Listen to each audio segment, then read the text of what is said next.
Hello students, welcome to जीवन classes. Last lecture में हमने किया था एकांक सदिश एवं सदिश का परिमाण। यहाँ तक हमने कर लिया था। उस वीडियो को हमने यहाँ पर ही ला करके स्टॉप किया था। तो जो स्टूडेंट्स उस वीडियो को नहीं देख पाए हैं तो वीडियो का लिंक डिस्क्रिप्शन में है, वहाँ पर जा कर के आप देख सकते हैं। चलिए स्टार्ट कर रहे हैं। एकांक सदिश एवं सदिश का परिमाण। अनुप्रयुक्त यांत्रिकी पॉलिटेक्निक फर्स्ट ईयर के सेकंड सेमेस्टर का यह सब्जेक्ट है, जिसमें फर्स्ट लेक्चर हमने कंप्लीट कर लिया था। सेकंड लेक्चर वहीं से स्टार्ट करेंगे जहां से हमने फर्स्ट लेक्चर को स्टॉप किया था। तो एकांक सदिश एवं सदिश का परिमाण, unit vector and magnitude of vector, इसके हम बात कर रहे थे। तो देखिएगा ये होता क्या है। एकांक सदिश क्या होता है? एक सदिश ए वेक्टर द्वारा प्रदर्शित किया जाता है। जो सदिश है उसको ए वेक्टर के द्वारा प्रदर्शित करते हैं। और यदि किसी सदिश का परिमाण एकांक का मतलब होता है एक, जिसको हम बोलते हैं यूनिटी, एक हो तो ऐसे सदिश को एकांक सदिश कहते हैं। यानी कि जिस सदिश का मान एक होगा, एकांक होगा, यूनिटी होगा, वही क्या कहलाएगा? एकांक सदिश कहलाएगा। एकांक सदिश को ए और ए के ऊपर कैप लगा करके भी हम प्रदर्शित करते हैं, जिसको हम ए कैप बोलते हैं। किसी सदिश को निम्न रूप से लिखा जा सकता है, जैसे A vector equal to A cap, यानी कि उसका परिमाण और उसका यूनिटी। ठीक, तो एकांक सदिश A cap equal to A vector upon A vector upon A, आपका ये हो जाएगा। जहाँ पर जो ए है वह सदिश वेक्टर ए का परिमाण है। किसी सदिश के परिमाण को हम कैसे लिखते हैं? मॉड ए वेक्टर से व्यक्त करते हैं, जिसको अगर मॉड ना लिखें तो हम ऐसे लिख सकते हैं। इसलिए जब किसी सदिश को उसके परिमाण से भाग दें तो हमें जो है उस सदिश का एकांक सदिश प्राप्त हो जाता है। यानी कि अगर ये हम इसके परिमाण को भाग दे दें इसी से, तो क्या निकल जाएगा? उसका यूनिट वेक्टर निकल जाएगा। क्लियर? तो एकांक सदिश का प्रयोग दिशा दर्शाने के लिए किया जाता है। ये दिशा को दर्शाता है। ठीक है, कभी आपसे ये पूछे कि एकांक सदिश का प्रयोग कहाँ किया जाता है, तो दिशा दर्शाने के लिए, किसी वेक्टर की दिशा को दर्शाता है। हम जानते हैं कि एक्स, वाई तथा जेड दिशाओं के लंब कोणीय एकांक सदिश, ऑर्थोगोनल और यूनिट वेक्टर क्रमशः आई, जे और के, इनके द्वारा प्रदर्शित किया जाता है। यानी कि ये जो आपका होता है, तो ये होता है आई, जे और ये आपका हो जाएगा के। ठीक है, तो ये तीनों दिशाओं को प्रदर्शित करते हैं। तो यदि किसी त्रिविमीय सदिश, थ्री डायमेंशनल वेक्टर का एक्स, वाई, जेड दिशा में परिमाण A X, A Y, A Z, तो सदिश निम्न रूप से लिखा जाएगा। कैसे? A vector equal to A X I plus A Y J plus A Z के। तो इस तरीके से हम उसको सदिश को लिखेंगे यदि तीनों दिशाओं में हमको लिखना है। तो नेक्स्ट हो जाएगा सदिश का परिमाण। कैसे लिखेंगे? सदिश का परिमाण जो है वो हो जाएगा a equal to root A X square plus A Y square plus A Z square. इसीलिए एकांक सदिश क्या हो जाता है? A cap equal to A vector upon जो इसका परिमाण होगा वेक्टर का, वो हो जाएगा, या तो हम मॉड में लिख सकते हैं वेक्टर ए, या फिर लिख सकते हैं सिंगल ए। ठीक है, तो क्या हो जाएगा? जो हमारे पास ए वेक्टर है वो आएगा ये। ठीक, ए वेक्टर जो मॉड में है वो आएगा ये, जो आएगा हमारे पास नीचे, जो इसका परिमाण निकला है, और जो वेक्टर दिया हुआ है ए वेक्टर, उसकी वैल्यू आ जाएगी ऊपर। ठीक है, तो सदिश का परिमाण और किसी वेक्टर का अगर हम भाग करें आपस में, तो हमें जो है एकांक सदिश मिल जाता है। क्लियर? दो सदिश का अदिश गुणन के बारे में बात करेंगे, scalar product of two vectors. तो जब किन्हीं दो सदिश राशियों का गुणनफल एक अदिश राशि हो तो उसे अदिश गुणन कहते हैं। ठीक है, ध्यान सुनिएगा।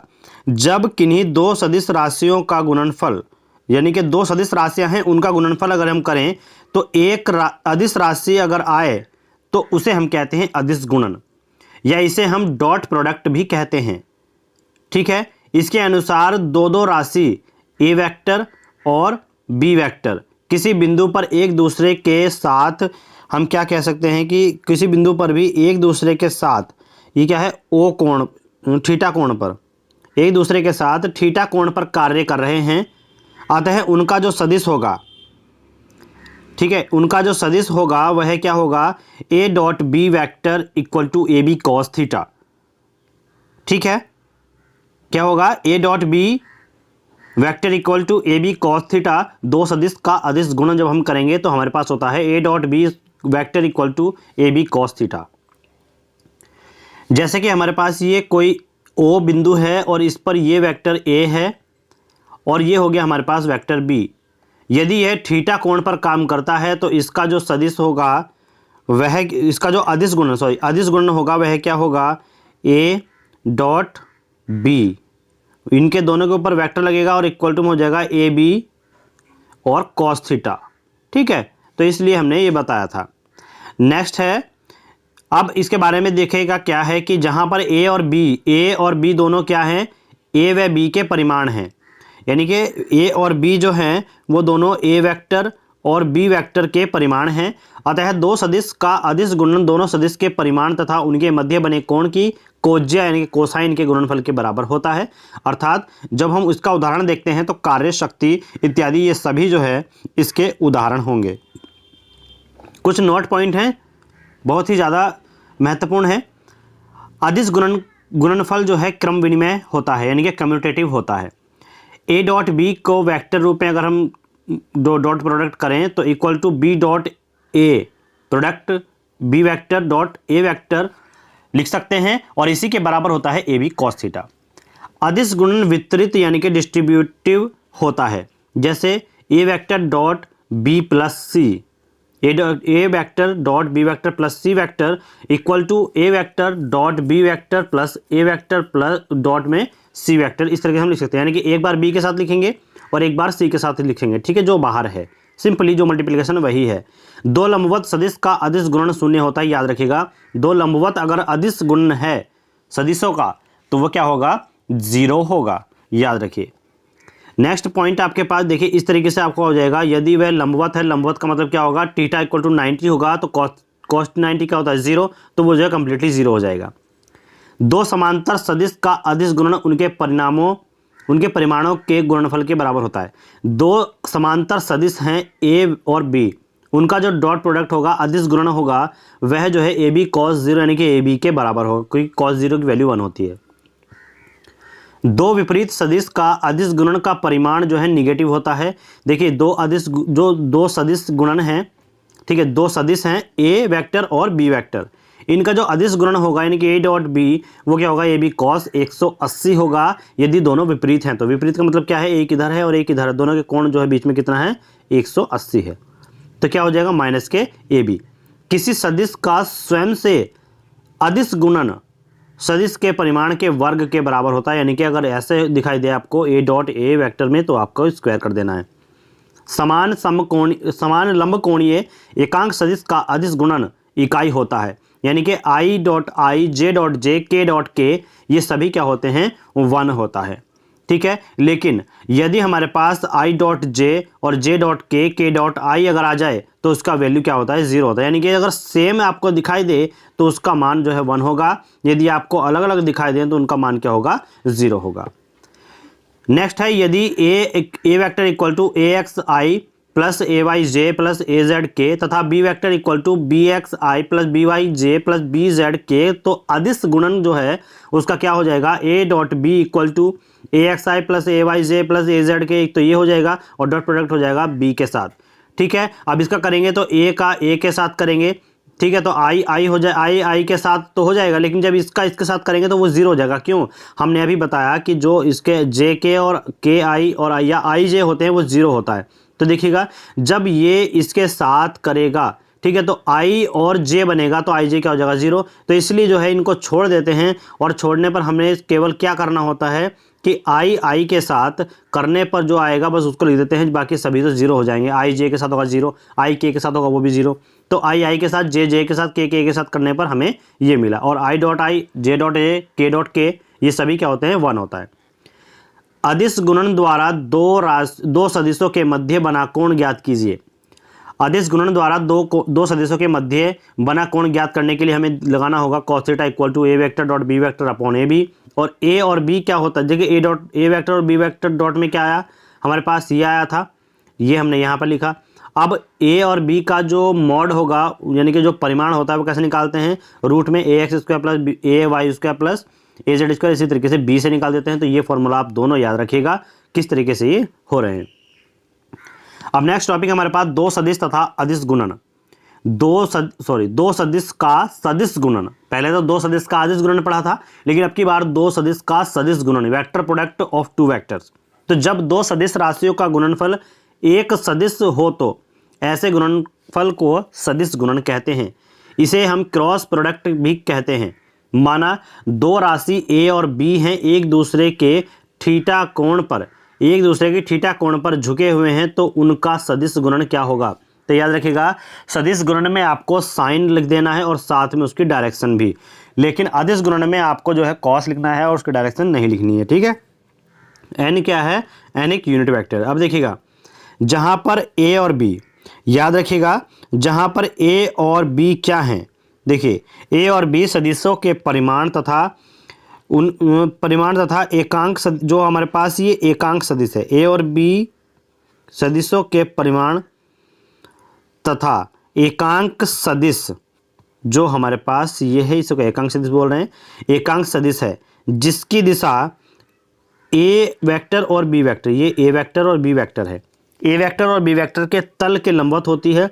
अतः दो सदिश का सदिश गुणन दोनों के परिमाण तथा उनके मध्य बने वाले कोण की जिया यानी कि साइन के गुणनफल के बराबर होता है, जबकि दिशा दोनों सदिशों के तल के लंबवत होती है। उदाहरण में देखें तो बल आघूर्ण, कोणीय संवेग, ये सभी इनके उदाहरण होंगे। ठीक है, एक मोस्ट इंपॉर्टेंट टॉपिक है बल।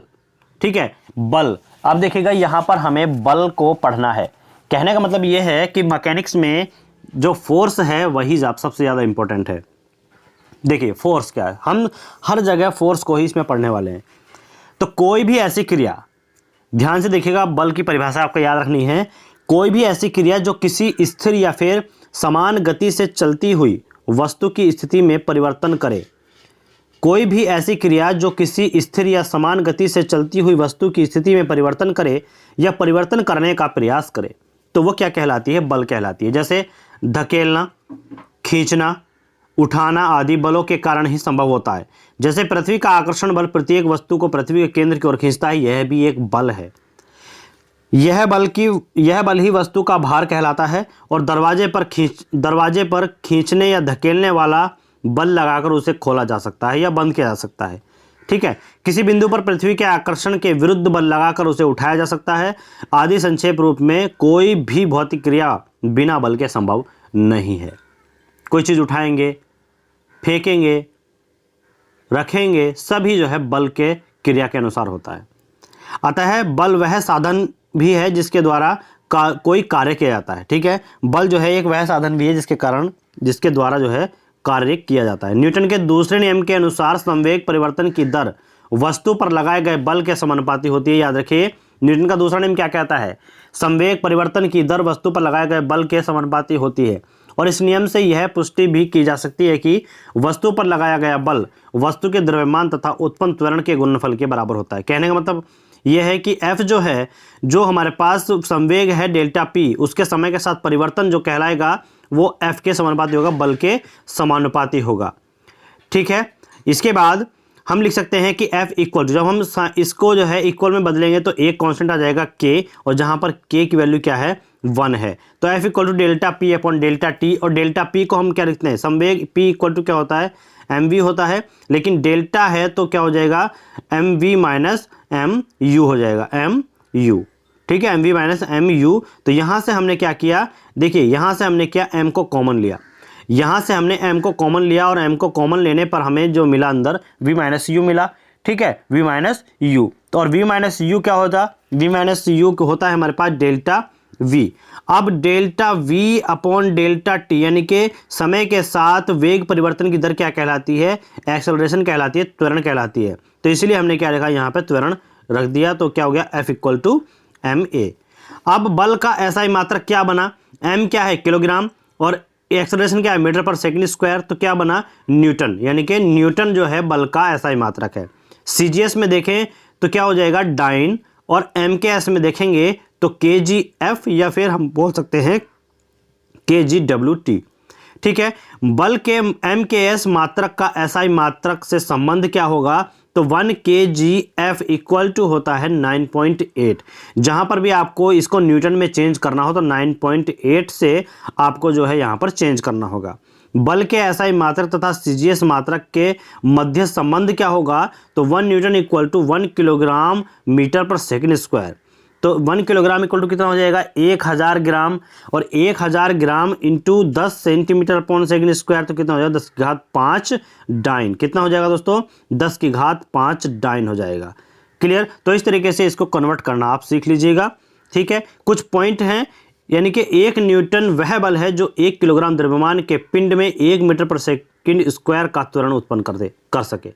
1 डाइन वह बल है जो 1 ग्राम द्रव्यमान के पिंड में 1 सेंटीमीटर पर सेकंड स्क्वायर का त्वरण उत्पन्न कर दे। और एक स्थिन वह बल है जो 1 मीट्रिक टन यानी कि 1000 किलोग्राम के पिंड में 1 मीटर पर सेकंड स्क्वायर का त्वरण उत्पन्न कर सके, वही क्या कहलाता है, स्थिन कहलाता है। तो और 1 स्थिन इक्वल टू क्या होता है, 10 की घात 3 न्यूटन, या हम बोल सकते हैं 1000 न्यूटन। ठीक है, क्लियर। तो यहां पर देखिए बात करेंगे बल के लक्षण की, कैरेक्टरिस्टिक ऑफ ए फोर्स के बारे में। किसी बल के पूर्ण प्रदर्शन के लिए निम्न बातों का ज्ञान अनिवार्य है, और कौन कौन सी बातें हैं उन पर एक नजर डालेंगे। पहला है बल का परिमाण, जिसको बोलते हैं हम मैग्नीट्यूड। दूसरा है बल की दिशा, इसको हमें पता होना चाहिए।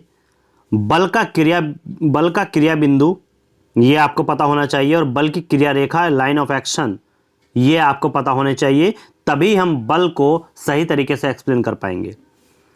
बल का परिमाण किलोग्राम, टन, न्यूटन या फिर डाइन में संख्या के रूप में व्यक्त किया जाता है। और संगति से भिन्नता, या फिर हम कह सकते हैं संगति से भिन्नता का मतलब क्या है देखिएगा यहाँ, या फिर हम बोल सकते हैं कि स्थापित करने के लिए, भिन्नता स्थापित करने के लिए इसे उचित रूप में किलोग्राम बल जिसको हम बोल रहे हैं kgf, ये kgf है, जिसको हम बोल रहे हैं kgf, या फिर टन बल लिखा जाता है।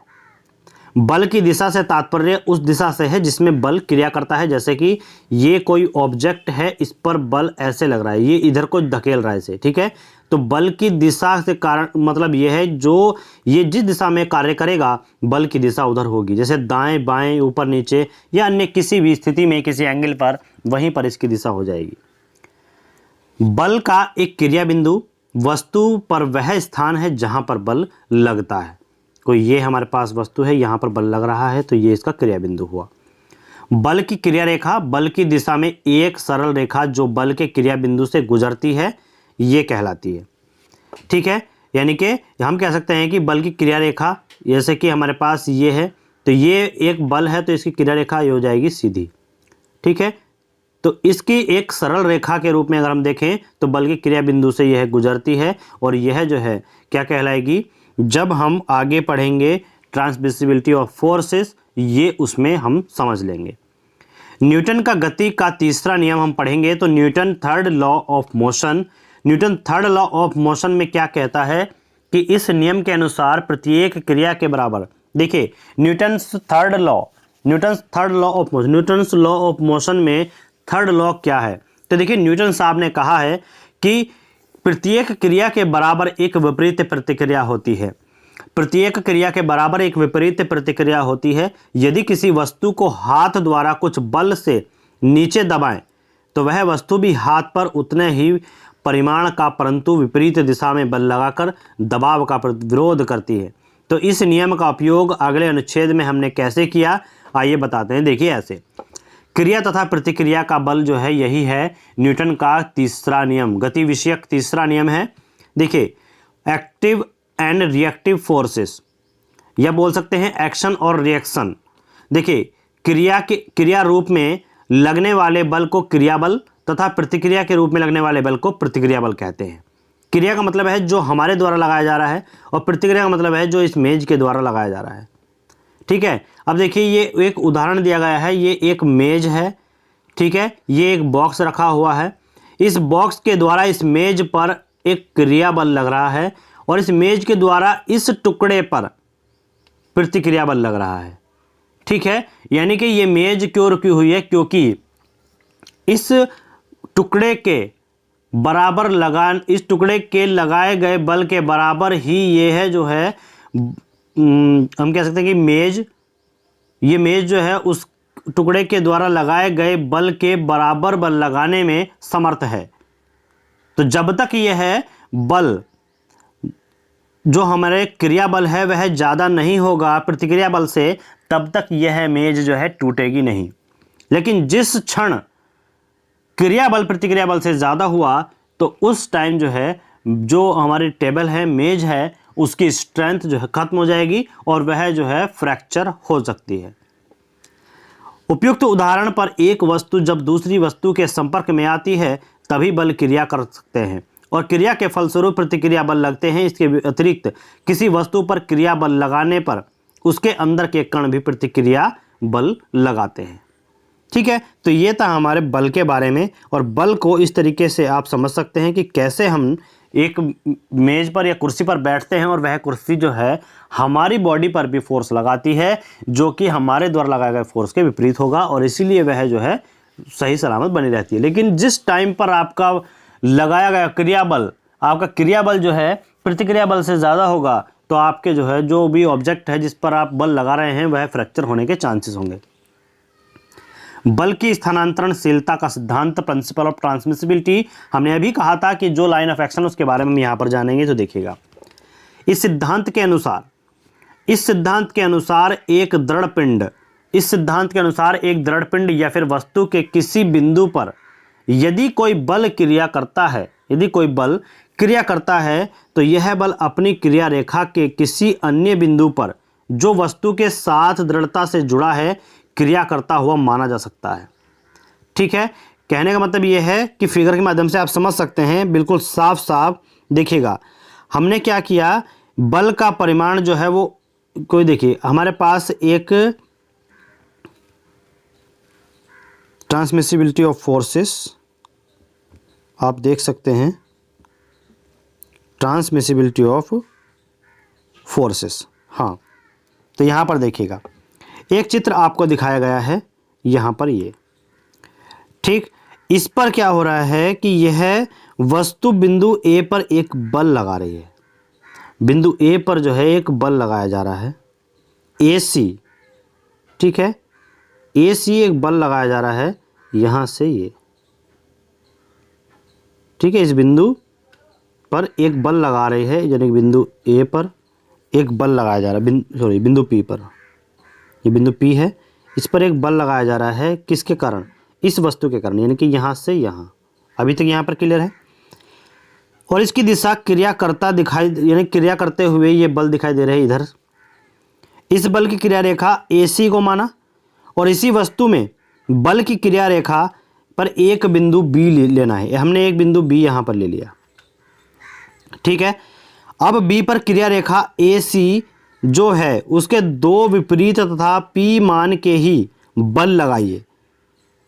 तो ये दोनों क्या काम करेंगे, बल विपरीत और बराबर होने के कारण एक दूसरे के प्रभाव से निरस्त हो जाएंगे, अतः वस्तु पर इन बलों का प्रभाव नहीं पड़ता। ठीक है, कहने का मतलब ये है, देखिए आप बस इतना समझिएगा कि जो भी आपके पास ये एक ऑब्जेक्ट है, ये बिंदु P पर एक बल लगा रही है, यानी कि हमने लगाया यहाँ से यहाँ तक एक बल लगाया। अब बिंदु B हमने यहाँ पर माना और बिंदु B पर हमने जो है एक बल लगाया, जो ये है इस बल को क्या करेगा, निरस्त करेगा और इस ऑब्जेक्ट पर कोई भी असर नहीं पड़ता। तो यही कारण है कि कोई भी ऑब्जेक्ट जो है जब तक उसकी स्ट्रेंथ से ज़्यादा बल नहीं लगेगा तो वह टूटता नहीं है। तो यहाँ पर यही है कि बिंदु P पर यह बल लगा रहा है, लेकिन बिंदु P इसी के बराबर इस पर बल लगा रहा है जो यह इसको निरस्त करेगा, संतुलित करेगा। जब तक यह संतुलित है, जब तक किसी भी ऑब्जेक्ट पर कोई इफेक्ट नहीं पड़ेगा। ठीक है, तो यही होता है फोर्स ऑफ ट्रांसमिसिबिलिटी, यानी कि प्रिंसिपल ऑफ ट्रांसमिसिबिलिटी लॉ। ठीक है, यह हम इस तरीके से समझ सकते हैं। अगर लाइन ऑफ एक्शन की बात करें समझने के लिए, तो देखिएगा लाइन ऑफ एक्शन ये है कि कोई हमारे पास ये ऑब्जेक्ट है, यदि हम एक बल यहाँ पर लगा रहे हैं तो यानी कि हम इसको लाइन ऑफ एक्शन के द्वारा यहाँ पर भी इसको शो कर सकते हैं, यानी कि ये अगर P है तो ये भी इसका P होगा। लाइन ऑफ एक्शन का ये कंसेप्ट है। ठीक है, कोई अगर हमारे पास ये ऑब्जेक्ट है, हमने जो है ये बल लगाया, तो हमें जो है इधर अगर दिखाना है तो इसी के सामने बिल्कुल इसी के लाइन ऑफ एक्शन में हम इसको शो करेंगे। क्लियर। तो ये होता है लाइन ऑफ एक्शन, और यहाँ पर हमने बताया कि लॉ ऑफ ट्रांसमिसिबिलिटी फोर्सेस क्या है। तो दोस्तों इसी के साथ यूनिट 1 यानी कि चैप्टर नंबर 1 अभियंत्र जो हमारे पास को सब्जेक्ट है अप्लाइड मैकेनिक्स, इसका यूनिट 1 बोल दो या फिर चैप्टर नंबर 1 परिचय जो इंट्रोडक्शन है वो आपका यहाँ पर समाप्त होता है, एंड होता है। और इसी के साथ अब हम नेक्स्ट बात करेंगे इसके नेक्स्ट चैप्टर के बारे में नेक्स्ट वीडियो में। तो थैंक्स फॉर वॉचिंग। मिलते हैं नेक्स्ट वीडियो में आपका नेक्स्ट चैप्टर होगा और चैप्टर नंबर 2, और उसी के साथ न्यूमेरिकल के भी हम ध्यान रखेंगे, न्यूमेरिकल साथ साथ लेकर के चलेंगे। हर टॉपिक के न्यूमेरिकल हर वीडियो में आपको मिलेंगे। Thanks for watching.